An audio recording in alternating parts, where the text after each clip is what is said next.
Ayan, nandito po tayo sa may JP Garcia Highway, no? So, ito na yung i-update natin dito. So, ayan, makikita po ito dito. Nandito tayo nakatayo ngayon sa may highway talaga, malapit sa airport. Diyan yung airport. So, sa tawid dito.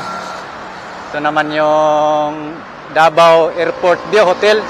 Then, sa unahan, yan po yung Katitipan, tsaka RDL, no? Diyan sa unahan. Yan po.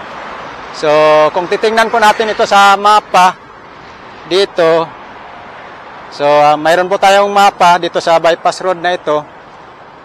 Ito po yung dito sa may CP Garcia Highway, yung may kulay na pula. Yan po yung bypass road patungo doon sa may Mamay. So, ito po. So, sa ngayon, nandito po tayo sa may CP Garcia Highway. Yan. At ito, mapapansin nyo dito na ginagawa na po rito. Yan po yung mapa. Dito, no? So, yan. Yang sa unahan dyan, yan po yung tulay. So, yung malawak dito sa mapa, yan po yung Davao International Airport po. Yan. Daanan nito mula doon sa may Mamay Road patungo doon sa dito sa may CP Garcia Highway. So ito po yung mapa ng bypass road na ito, no. So ang kino-construct na lang po dito is dito na lang malapit sa may CP Garcia Highway. So ayan po ito. Pinakita ko na po yung dito sa may sidewalk, butasan na po yung sidewalk, no? Dahil dito po yung pinaka main entrance at exit dito sa side, malapit sa airport. So, ayan, titingnan po natin dito ang construction, no? Ayan, nakapagsiminto na po sila rito. Sa mga nagtatanong po kung saan ito ang entrance, so malapit lang po ito dito sa Davao Airport.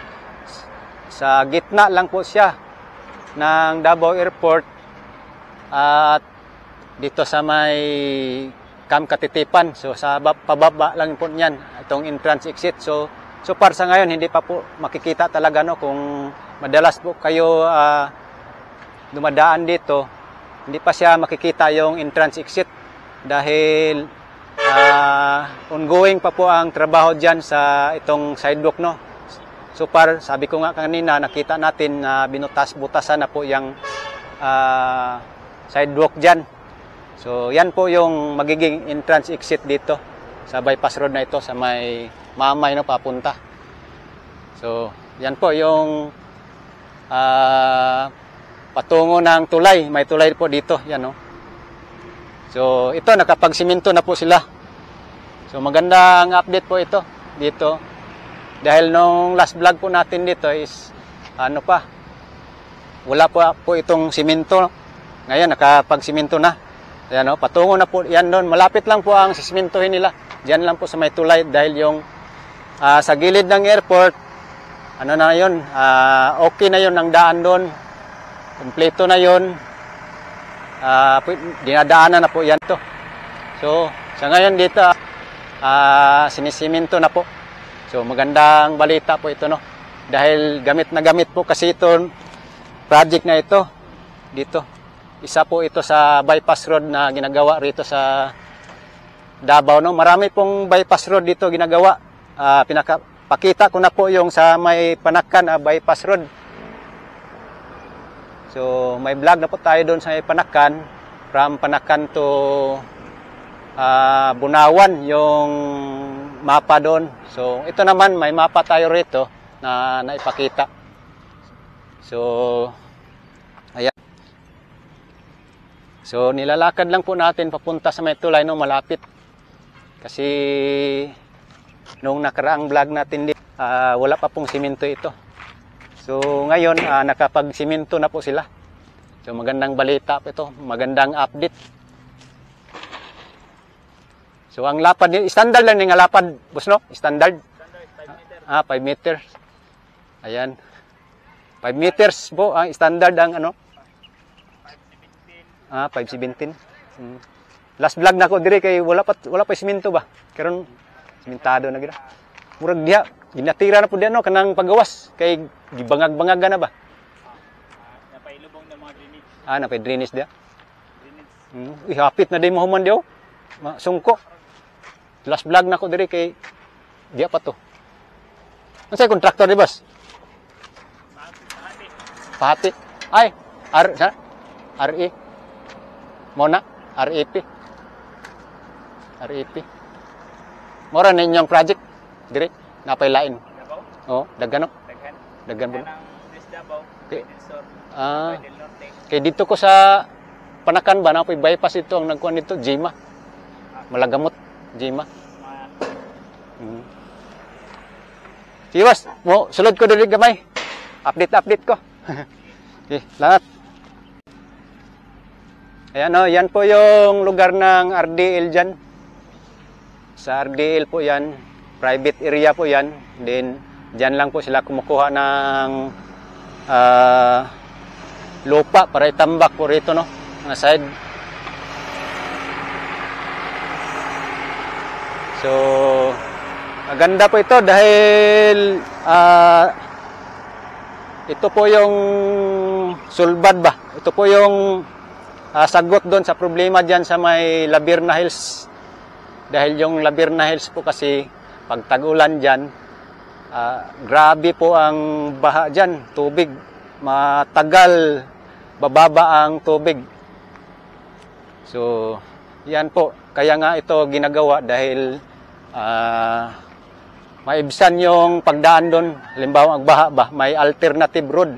Alternative na daanan na galing ng Lanang. Dito siya lalabas sa may kwan dito. Yan. May CP Garcia Highway. So, gamit na gamit po ito. Malaking tulong po ito no, sa Davao City. Lalong-lalo na sa traffic. So ito po yung box culvert na ginagawa. And then, ayan nga po. Nandoon na sila. Nakapag-connect na sila doon. No? Yung dolo talaga. Oh. So, tambakan pa ito para malibel. So, ang project dito sa Davao, ito lang pong bypass road ito. And then, yung diyan sa mga gilid, mga private na po yan.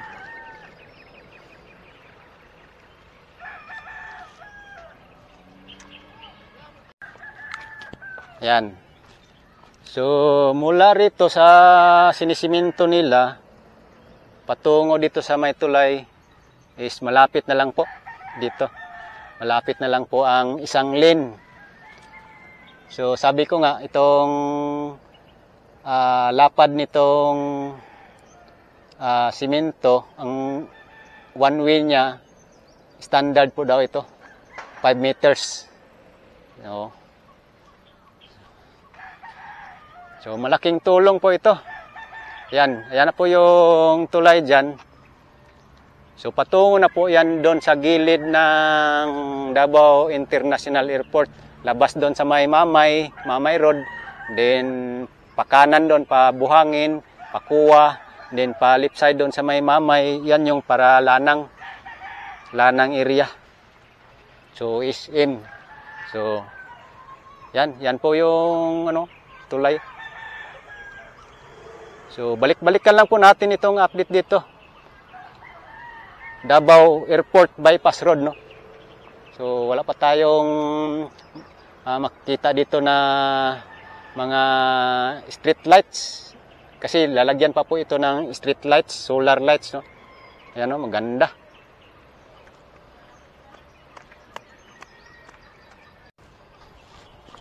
At dito, may mga nanirahan man dito sa baba.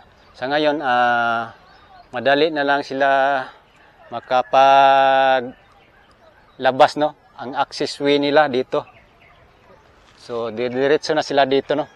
Pwede na nila lakarin, kagaya niya, no? Naglalakad na lang. Ay, estudyante. So, dito na sila dadaan. Di gaya nung dati dahil, kasi dati ito, ano pa ito? Parang lupa ba. Mababa, matubig, tsaka madamo. Din walang daanan talaga rito. Kung lalabas sila, dito sila magdaan. Diyan. Diyan sa gilid. Yan, patungo yan ng Labirna Hills diyan. So may mga kuan diyan, may mga daanan diyan. And then ito diyan din. So ayan, nandito na po tayo sa may tulay, no. So dati galing man tayo dito. Kapag vlog naman tayo sa previous vlog natin dito, no?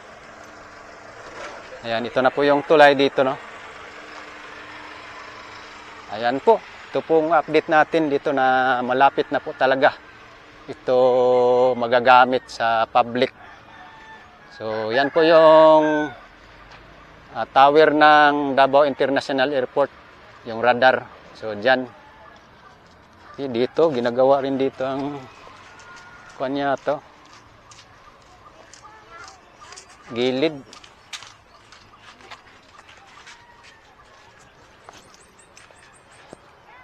Ayan, no, ginagawa pala rito yung baka gawin din yang ano, yung daanan dyan, no, papunta ron. Gawin ng kalsada ba? Kasi may kinukonstruct man, pinapatag lang. Lalagyan ng mga bato. Ito po yung sapa patungo doon sa, ito yata yung patungo doon sa may Banggoy. Banggoy dyan sa Sasa.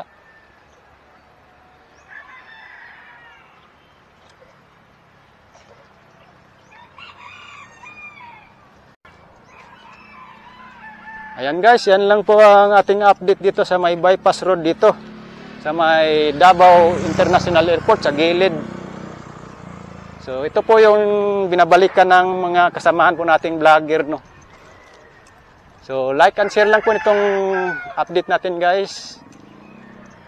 At sa ating mga kababayan, no, na halos araw-araw dito dumadaan dyan sa may Sipi Garcia Highway. Ito na po yung update. So puhon-puhon makadaan din tayo rito. Yan, pag may mga sasakyan dito, diretso na dito, papunta ng Mamay. Ayan, Mamay Road, palabas. Daan ng gilid ng airport. Yan, maganda. Makakita na tayo ng mga eroplano na magdaan dito sa airport. Okay, yan lang po guys. Next time uli sa ating update dito. So, don't forget to like and share sa ating vlog ngayon. Okay, thank you so much guys. Mabuhay po kayong lahat. God bless po, God bless.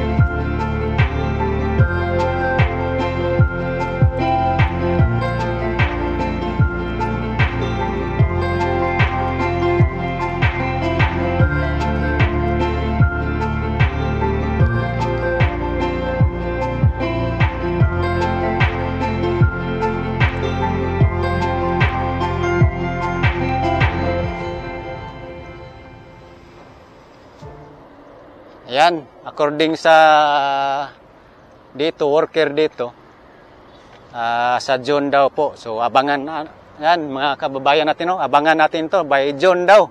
Ito, target nila.